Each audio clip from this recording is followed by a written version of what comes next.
Good morning. Merry Christmas. Really glad you're here. I really look forward to this season, this time of year. There's just something to me that feels very warm and beautiful about Christmas every year. But I also, this is true every year as well, and I think probably for you as well, there's something about Christmas this season that makes us aware of the hard things in life too, right? Like the painful things. I think obviously this is the time of year we especially think about those people that we love that aren't with us this year. Maybe they died recently, maybe they died a long time ago, but there's something about this Christmas season that really brings their faces and our relationship to the front, and that's hard. But I also think about just some of the other pains, like the loss of friendships. I think we tend to grieve those this time of year, or I think just a lot of people feel lonely this time of year. And that's, I guess one of the ways I might say it is, it seems like the warmth of this season makes the things that are cold feel even colder, if that makes sense. But I think that's all true about this season that we are going to go through together. And I like, as Christians, that we get to just be honest about these things. We can be authentic, we can be truthful about both the beauty that we experience at Christmas, but also the ways that this season is hard, or the losses that we are walking through. We can be honest about that, because our faith and Christianity accommodates that. One of the things about the scriptures that I love, and I've come to love more probably every year, is that our holy scriptures were written by suffering people going through hard times. And a lot of the hard times are similar to the hard times that we go through. So I have this sense that when we are going through hard times, or we're grieving loss, or we're looking around us and we're discouraged by the way the world seems to be going, or the way our society seems to be going, when we are honest about those things and aware of those things, I almost feel like we are better prepared to understand and be encouraged by the scriptures. And that's what I'm hoping for this morning. I purposely chose a passage for us this morning that I believe will encourage and provide hope no matter what you're going through, in Daniel 7. And I just want you to know this is how I've prayed all week long, that every single person here this morning would leave with hope, would leave with encouragement and vision and hope. So that's my hope and my prayer for the morning. If you haven't turned with me to Daniel 7, I'd ask you to do that. And you're welcome if you need to look on a phone, look at the passage on a phone, go ahead and do that as well. While you're getting to Daniel 7, let me just mention a couple things about this passage, this genre of writing. Daniel 7 is what we call apocalyptic literature. Apocalyptic comes from a Greek word which basically means uncovering or revealing. Revelations, the book of Revelation, is apocalyptic in nature as well. And one of the things about apocalyptic language is that, or literature, is that it uses all sorts of really wild, colorful images and imagery. And the purpose for that seems to be almost to go beyond what our mind can imagine. Like the purpose of this type of literature is to encourage our minds to really kick into gear, get creative, do our best, because it's going to go beyond what we can imagine and beyond what we can figure out. Over the years, every now and then you'll see somebody write a book or give a talk on apocalyptic literature, almost like they're cracking codes. Like they go to this language and they try to figure out dates and times and exact events and people. Like that's the purpose of this type of literature. It's not. Apocalyptic literature like this that we're looking at today in Daniel 7 is its purpose is to, I would say, humble us Because you read this, and every one of us, myself included, says, I have way more questions than answers about this passage. So it does humble us. And another purpose behind this is it is meant to evoke really strong feelings and motivations. And I can prove that to you. We're not going to look at this closely. So that's what this chapter, this vision does to Daniel.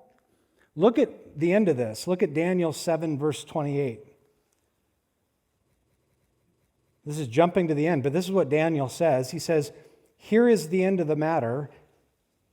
As for me, Daniel, my thoughts greatly alarmed me, and my color changed. Okay, let me just ask you this. How emotional, how shocked and alarmed, maybe frightened do you need to be before the color of your skin changes? Because that's what Daniel is saying. What I just heard, what we're about to look at, it was so shocking and alarming and emotionally jarring for me, the color of my skin changed. And I would say that is what apocalyptic literature is meant to do in part, is really kind of humble us and encourage us and I would say spark hope in us. And so that's important to remember. This is a really dark period for Daniel and his countrymen. This is the time in which it's about 70 years prior to Daniel 7 that God raised up Babylon to actually conquer Israel in his judgment. So Babylon went and destroyed Jerusalem, destroyed the temple, and killed a lot of people. And those that were brought back to Babylon, like Daniel, were made to be slaves. And so this has been going on for 70 years. And there's not a lot of hope. There are a lot of questions about where God is. And there's not a lot of hope. And it's into that God gives Daniel this vision in chapter 7. So he gives him this dream. There's really two parts to this chapter, and we're going to spend most of our time on the first part. 1 through 14 deals with the dream itself. And then 15 through 28 largely deals with kind of an explanation of the dream. Obviously, if you're going to study this well, you bring that explanation into how you talk about the dream, but we're mostly talking about the dream this morning. It begins with 4 beasts rising out of the sea. And we're not going to read the whole part of that passage because I asked Tom to read that. That's what we just listened to together. But look at verses 2 and 3. Daniel declared, I saw in my vision by night, and behold, the 4 winds of heaven were stirring up the great sea. And 4 great beasts came up out of the sea, different from one another. We've talked about the sea and the water quite a bit. I think we gave most of a morning to this once. But basically, from the start of the Holy Scriptures to the end of the Holy Scriptures, Genesis to Revelation, the sea is symbolic of chaos, judgment, disorder, disorganization. Right away in Genesis 1, you remember that the whole earth is covered with water, and it's formless and void, and then God begins his creative work on it, and he separates the water and the land, and he makes all things good. And then, this is interesting, you get to the very end of the Bible, you get to the book of Revelation, when God is doing away with the old heavens and the old earth, and we have a statement at the end of Revelation that the sea is no more. Now, there will be water on the new heavens and the new earth. But that statement is with reference to this idea that the seas are symbolic of chaos, judgment, disorder, disorganization. And so that's kind of what's going on here. He sees this vision, there's seas, and then 4 beasts come out of the seas. And beasts, that's another important theme. That's another one that shows up starting in Genesis chapter 1. You'll remember when God created, and he created all things good, But he created the beasts of the field. And now they weren't sinful in their orientation. They weren't fallen at that point. But the important thing about that is to see that the beasts of the field are different by nature than humanity. Because when he goes on and he creates humanity, he creates us as people, every one of us, in his image. Which means we have this opportunity to relate with him, to know that we're known by him. But we also have this gift from God as people that we get to rule and reign in his image, meaning we go into places and environments and we are to lead in certain ways that other people can see us and glorify God. They actually see God by watching us. That's the gift of being created in his image. So he creates the beasts, then he creates humans, and humans are not beasts initially. Because then we get to Genesis chapter 3. And we have humanity being tempted by a beast, right? The great snake, the serpent. And one of the ways you can say the temptation went was the serpent, the beast, was basically tempting humanity to become more beast-like. The temptation was, you know what, you were created in God's image and you're to live for him and you're to image him and do things his way, but wouldn't it be better if you could be like beasts and just, you go by your impulses. Just go by your appetites. Go by your wants. You make the calls. You make the shots. You go do what you want with all these expectations and rules and all of that. And Adam and Eve bit, like literally bit. They took the fruit and ate it. And they really became more beast-like. And what we see then, God expels them from the garden, the place where his presence and human presence got to be together. He sends them from that. And you see basically from that moment on, humanity going out. You have Cain and Abel, and then you have their offspring, and you see humanity going out, and they're using the gifts of God, the image of God, the powers of humanity, all of the gifts in more and more beast-like ways, more and more selfish ways, impulsive ways, appetite-driven ways, just like the beasts. And so it's important to see that when Daniel talks about these beasts rising up out of the seas, the chaos, he's talking about people. More specifically, he's talking about empires that are led by people, nations that are led by kings. But he's talking about humanity. He's talking about powerful leaders and powerful empires. That's what these beasts in Daniel 7 represent. Now, one thing you would not probably allow me to do is preach this sermon without giving some thoughts on which empires this is talking about. It seems like that's where a lot of our study and Bible study and talk and discussion goes with this. I will share my best thinking on that. But before I do, I want to say this again, that's not the purpose of apocalyptic literature like this. It's not laying things out in a way that, man, if we're really spiritual, like really walking with God, really studying hard, if we're smart, if we read the right books, that we're going to crack the codes and figure out these people and these empires. That's not the way this works. Again, it's meant to humble us. It's meant to bring us to a place where, in part, we say, this is all so much bigger than what my puny little mind is ever going to figure out. And I feel that way. I really do. So I'll share my best thinking, but I'll also do that saying, I could be wrong. In fact, I probably am wrong. I read books this week by people smarter than me that would probably present a different set of empires here. So we have to hold this stuff loosely. This is not primary, secondary, or tertiary doctrine. So that being said, here's my best thinking. Here's what I think is possibly the four beasts that that God is giving Daniel a vision of. And feel free to disagree with me. You could be right. So the first beast, and we're just going to do this quickly. The first beast is described by how it looks like a lion and has eagle's wings.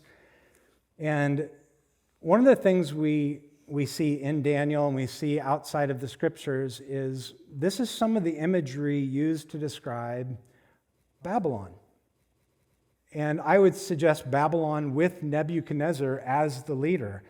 And just to anchor that, this is the one I'm probably most certain of, to be honest with you. Look with me at verse 4. There's a statement in verse 4 that I think is so clearly Nebuchadnezzar.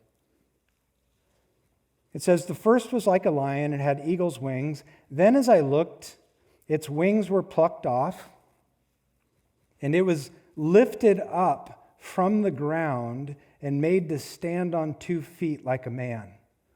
And the mind of man was given to it." You know that story possibly of Nebuchadnezzar earlier in the book of Daniel. Here's a king who had become so beast-like, so driven by selfishness and appetites and what he wanted, that God steps in and says, basically, this is a huge paraphrase, all right, you don't want to live within the image of God, the humanity I've given you, you want to live like a beast? I'll make you a beast. So he causes Nebuchadnezzar to live like a beast for a season. He literally is on all fours out there eating grass with the beasts. And something about that experience, and this is the work of God, but God gives Nebuchadnezzar the reasoning of a man after that. It's like he comes to the realization that the depth of human sin, the depth of human beast-likeness, he experiences that, and he realizes both that he's a human and that God is God. And in Daniel chapter 4, one of the most beautiful passages of perfect, true theology about God comes from Nebuchadnezzar when God gives him back the legs to stand on and the mind of a man. And he makes these great declarations about God's kingdom. And so, to me, I see this first beast as referring to Babylon and referring specifically to Nebuchadnezzar.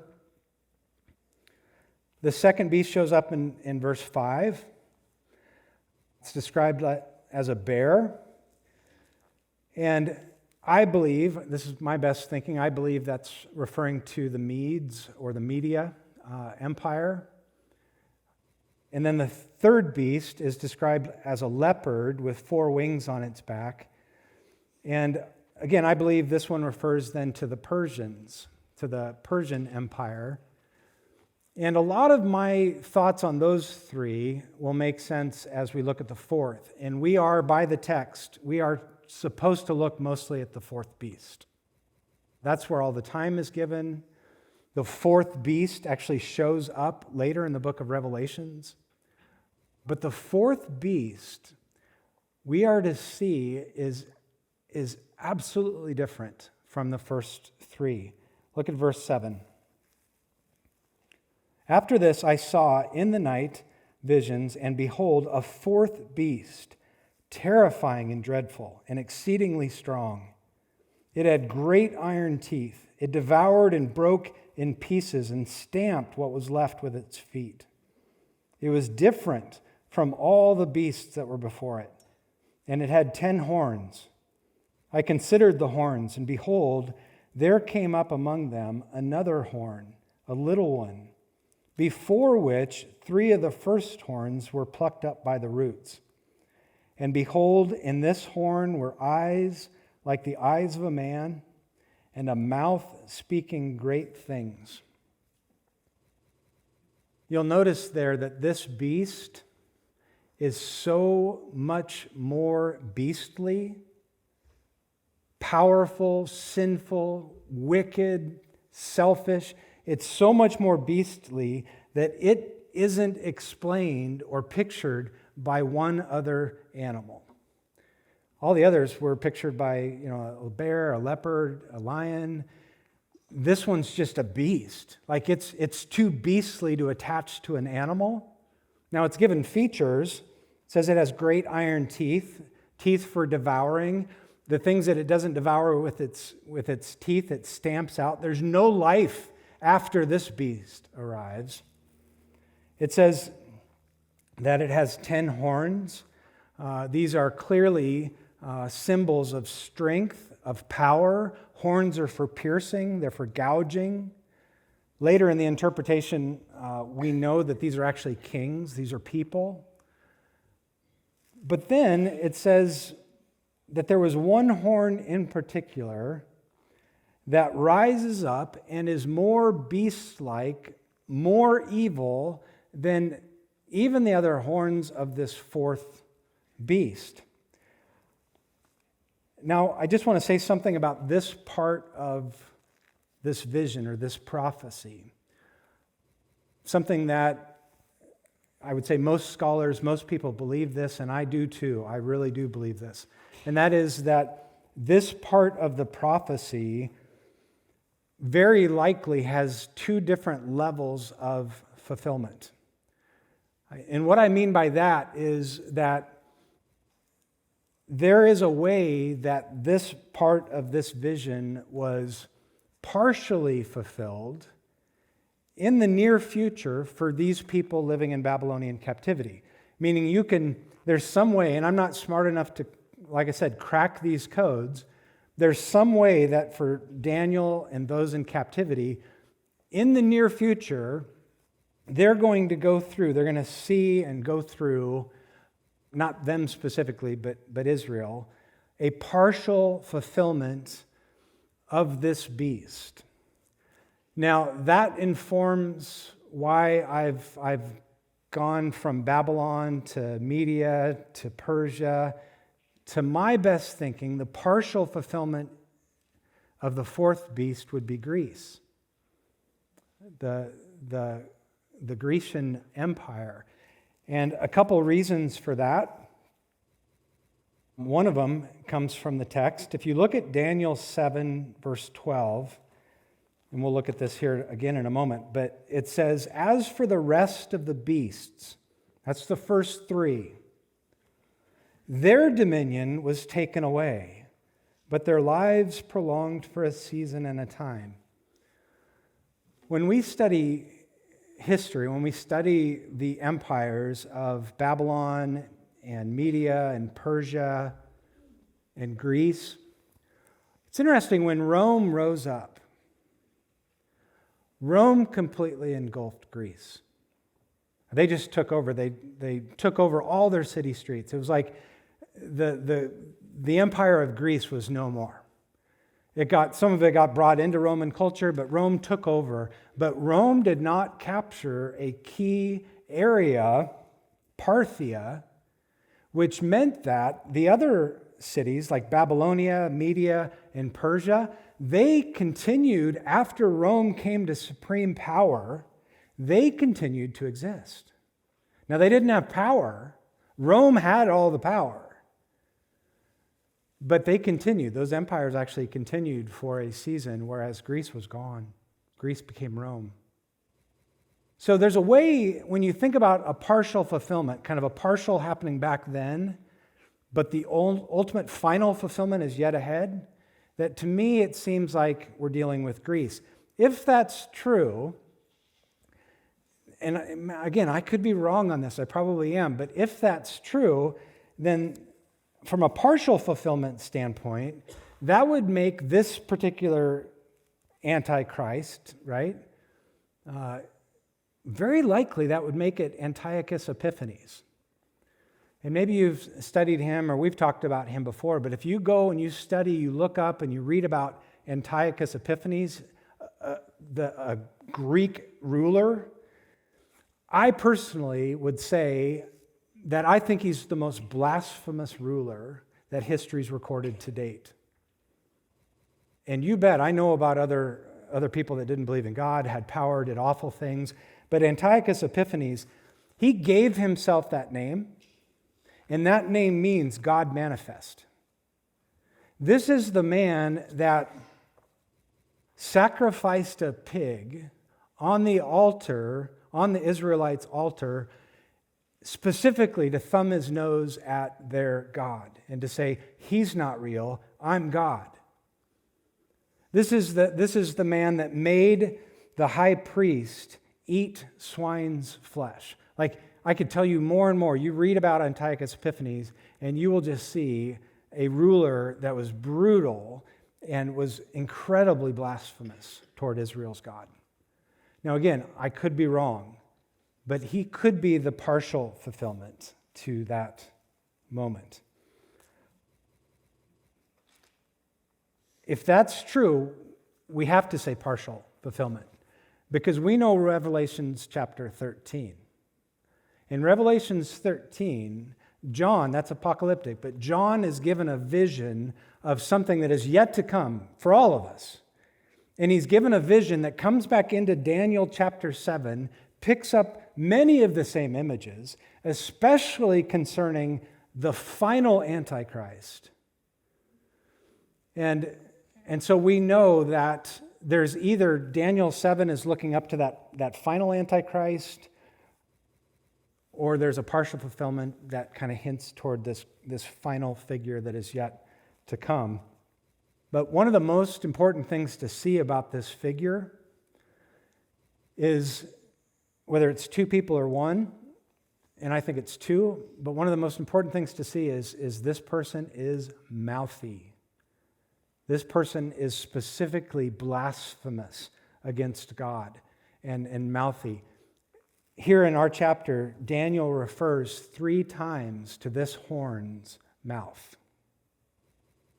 Look at verse 8 again with me, the very end of it. And behold, in this horn were eyes like the eyes of a man, and a mouth speaking great things. I looked up great things, and that means like powerful, boastful things.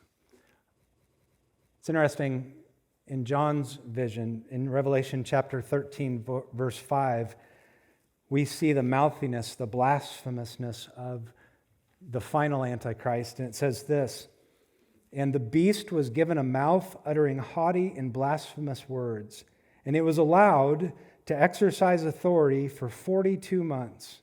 It opened its mouth to utter blasphemies against God. It's a blasphemous person. But the point, to bring it back, the point for us to see is when you look at humanity and how we were created, you are seeing that with time, we are becoming more and more beast-like. There will be more and more people, humans, given the gift of humanity, the image of God, the opportunity to have power and reign, who will use this for selfish, impulsive, evil purposes. And it's important to know that that's exactly where Daniel and this remnant from Israel, that's where they are. They've been living under evil, beastly rulers for 70 years. You do it for that long, you begin to ask questions like, is God even seeing this? I mean, does he even care how we're being treated or how evil and opposed to his kingdom these things are that are happening in our society? Does he care about that? Are evil people, beastly empires, are they going to just win forever? Those are the questions. Which is why God, I believe, gives Daniel the very next part of this dream, this vision. Look at verses 9 through 10. As I looked, thrones were placed, and the Ancient of Days took his seat. His clothing was white as snow, and the hair on his head, like pure wool. His throne was fiery flames. Its wheels were burning fire. A stream of fire issued and came out from before him. 1,000 thousands served him, and 10,000 times 10,000 stood before him. And the court sat in judgment. and the books were opened. So the vision shifts from beasts coming out of seas, empires coming out of human chaos and judgment, to all of a sudden thrones are being set out. With specifically one throne, one central throne. It's the throne of judgment. It's the only throne that gets to judge. And this throne, this seat of judgment, belongs to one being, the Ancient of Days, who's described here as his clothing is as white as snow. That's symbolizing he is infinitely pure and holy. It says about him, the hair on his head is like pure wool. That is symbolizing ancient wisdom, wisdom before creation. It says that his very throne is fiery flames and wheels burning fire, and fire is just emanating from his throne. All of that symbolizing that his righteousness will come out in his judgments. They'll be perfect. They'll be absolutely perfect and holy because that's who he is. His judgments are that way. And this is court. This is absolutely the final court. Like this is, there's only one judge. There's only one person that gets to determine what has been right, what has been wrong, what has been holy, what has been unrighteous. This is the judge, and his name is the Ancient of Days. And the Ancient of Days, that is one of the names for God. And it is a name for God that stresses that before anything was, he is. He always is. So he created all things. He directs all things. Everything to do with any single day. He is sovereign over that. And it's telling us there is a day to come that only he knows. He gets to determine where he will sit on his throne. He sees everything perfectly, and he will judge. So the question, is God seeing? He doesn't even see what happens today, in Daniel's day, everything. Yes, he does. His vision's perfect. He doesn't miss anything. He doesn't miss anything that happens outside that we might see. He doesn't miss anything that happens in our hearts and in our minds. You get to the question of, is he in control? Oh, yes. Yes, he is in absolute, perfect, sovereign governance over all the days, over all the kings and kingdoms. Perfect control. And then you go back to our question, will sinful, evil people or kingdoms or nations or empires, will they always win? No, they won't. Look at verses 11 and 12 with me again. I looked then, because of the sound of the great words, right? This is the great powerful boasting of this horn. I looked because of the sound of the great words that the horn was speaking, and as I looked, the beast was killed. This isn't even like an arm wrestling match, right? Like where two arms get to the podium and one ends up stronger. It's like the moment the Ancient of Days decides to deal with it, the beast is killed. He's just gone. And its body destroyed and given over to be burned with fire. As for the rest of the beasts, their dominion was taken away, but their lives were prolonged for a season and a time.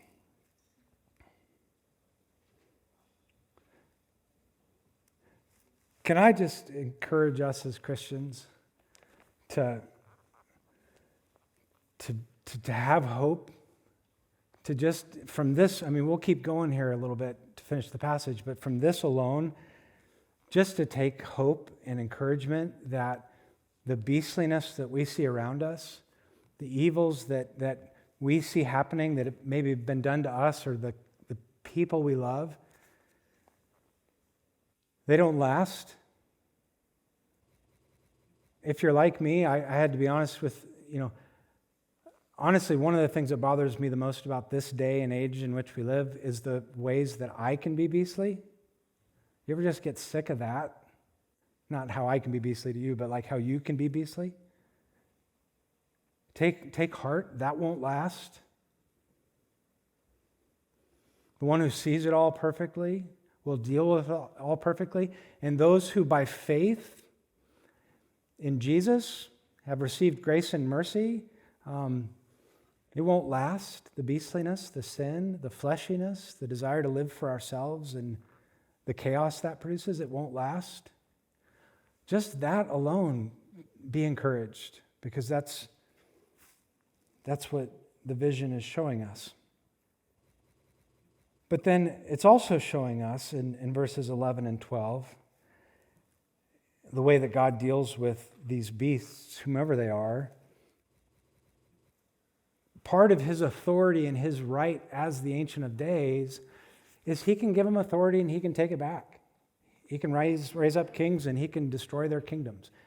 He can cause an empire to flourish, and he can cause that empire or that nation to collapse. Like, it's all his. He can do that. He can give and he can take, and it can be small and in personal ways. It could be to a family, it could be to a state, it could be to a nation and an empire. He can give, he can take it back. The Ancient of Days can do all of it. It's his. And what's interesting here, and I think this is maybe, I'm just guessing, one of the parts of this vision that had to shock Daniel the most is who the Ancient of Days ends up giving all authority, all kingdoms to. Look at verses 13 and 14. I saw in the night visions, and behold, with the clouds of heaven there came one like a son of man. And he came to the Ancient of Days and was presented before him. And to him was given dominion and glory and a kingdom, that all peoples, nations, and languages should serve him. His dominion is an everlasting dominion, which shall not pass away, and his kingdom, one that shall not be destroyed. If I had to guess at what part of this made his skin change colors, it was this. I mean, think about, first of all, humanize Daniel a little bit here. Like, he's a great man, he's a godly figure, but he's a human. He's like us, right? Think of what he's hearing in this part, or seeing in this part of the vision. He's seeing that the Ancient of Days, this is the one true God, gives all his authority, all his dominion, all rights of rulership to, it says, one who comes like a son of man. Now, there's no doubt. I mean, Daniel knew what that meant. Like, Daniel is describing someone who is fully human. That's a son of man. So he's seeing all of the authority of God being given to someone who is fully human. But then it gets even more confusing, I think. I think Daniel's going to scratch his head on this one, because the way it describes this one who is like a son of man is that he comes with the clouds of heaven. Who comes with the clouds of heaven? Who alone rides on clouds, the clouds of heaven? In all the scriptures, it's only ever God. This shows up several times in the Bible. This idea that God, because of being God, his divine nature and his creation of all things, he's the one that can ride the clouds. Here's just one example. This is Psalm 104:3. It says about God, he lays the beams of his chambers on the waters. He makes the clouds his chariot. He rides on the wings of the wind. God alone rides the clouds. So you got to see, in Daniel's mind, there's a human who has been given all the authority and rights and leadership and kingdom power of God, a human. And this human is doing the things that the scriptures say only God ever does. Who in the world could this be? Well, we know, right? It's the baby born in Bethlehem that we're worshiping this month. It's the baby that, when he was born to Mary and Joseph, was placed in a manger. What's a manger? What's the place in the house where at night, when it got cold, they'd bring the beasts in? He'd be surrounded by beasts. A little foretelling of his ministry, that he wouldn't just kind of hold up in the holy places. He'd be out there living amongst and ministering to beasts, because his mission is to save beasts. He would go by several names.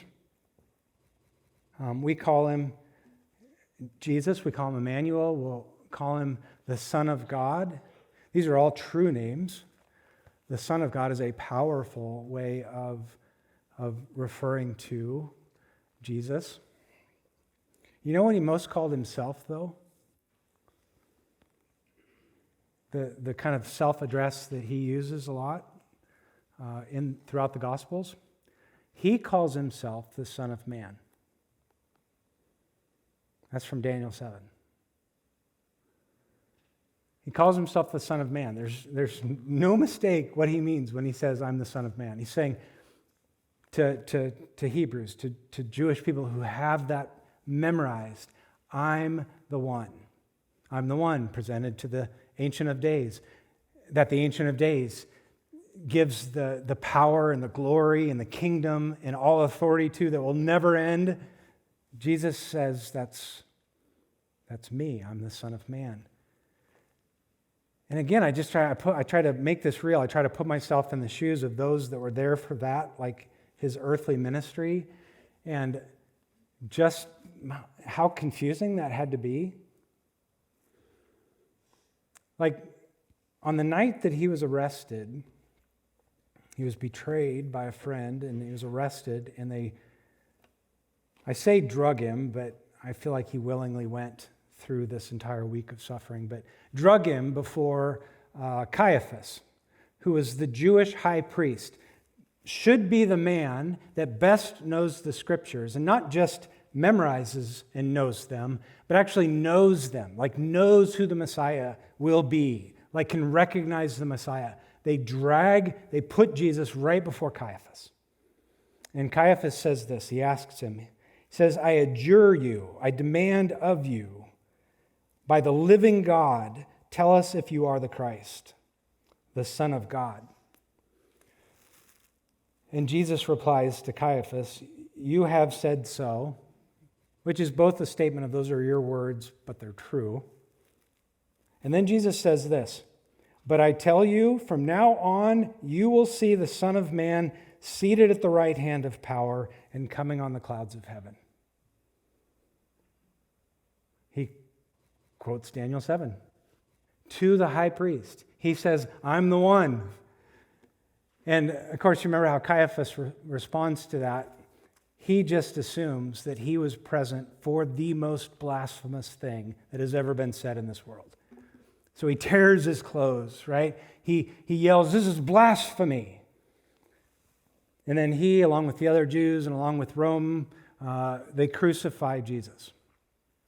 Nail him to a tree with the assumption that the fact that they nailed him to a tree and he died on a tree proves once and for all by Roman culture and by Jewish scriptures that was a cursed man.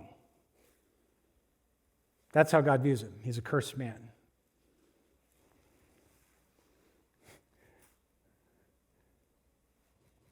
Missing that it was precisely through his hanging on a tree and dying a criminal's death that he was seated at the right hand of power and given the keys and the authority and the power and the glory and forever and ever. That happened through his cross.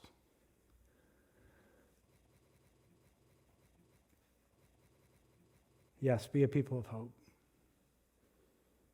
May we be a people of hope. As we look around and we just see the beastliness around us, sometimes collective beastliness, sometimes, political, social beastliness organized around parties and nations. And when we see that, when we look at ourselves and we just get so tired by the ways that we can be beastly, have hope. Have hope because of what Jesus accomplished for us. There will be a day when the Ancient of Days will sit down on his throne, his seat of judgment, the only judgments that are perfect, that matter. And he sees everything perfectly. He will judge everything perfectly. And those who, only by grace, only by the mercy of God, have put their faith in Christ and have become sons and daughters of God, those people in that moment forward will reign with Jesus in all these kingdoms for all of eternity. They're not just, the saints don't just sit on the sideline and watch Jesus as he reigns. That's not the picture of the new heavens and the new earth. The saints are reigning with Christ. We didn't look at this closely, but we'll finish with this. If you look down further into the passage, into kind of the explanation of this vision, look at verses 26 and 27. But the court shall sit in judgment, and his dominion shall be taken away to be consumed and destroyed to the end. And the kingdom and the dominion and the greatness of the kingdoms under the whole heaven shall be given to the people of the saints of the Most High. Their kingdom shall be an everlasting kingdom, and all dominions shall serve and obey them. May we be a people of hope because of what Christ has accomplished for us. Let me pray.